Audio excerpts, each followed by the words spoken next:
বিছানায় চার্জে রাখা মোবাইল বিস্ফোরিত হয়ে তারিকুল আলম নোমান নামে ময়মনসিংহে এক চিকিৎসকের মৃত্যু হয়েছে। তিনি ময়মনসিংহ মেডিকেল কলেজ হাসপাতালের অর্থোপেডিক্স বিভাগের সহকারী অধ্যাপক ছিলেন। শুক্রবার ময়মনসিংহ নগরীর জমির মুন্সি লেন এলাকায় তার নিজের বাসায় এ দুর্ঘটনা ঘটে। পুলিশ ও স্বজনরা জানায়, মুঠোফোনটি বিস্ফোরিত হয়ে দগ্ধ হন ঘুমন্ত তারিকুল। এতে ওই চিকিৎসকের 2 হাত, বুক, নাক, মুখ পুড়ে যায়। ভোর 4টার দিকে কক্ষ থেকে পোড়া গন্ধ আসে।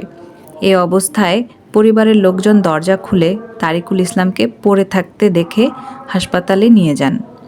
নিহতের ভাই তাশরিকুল আলম অতিরিক্ত জেলা ম্যাজিস্ট্রেটের কাছে ময়নাতদন্ত ছাড়া লাশ নেওয়ার আবেদন করেন।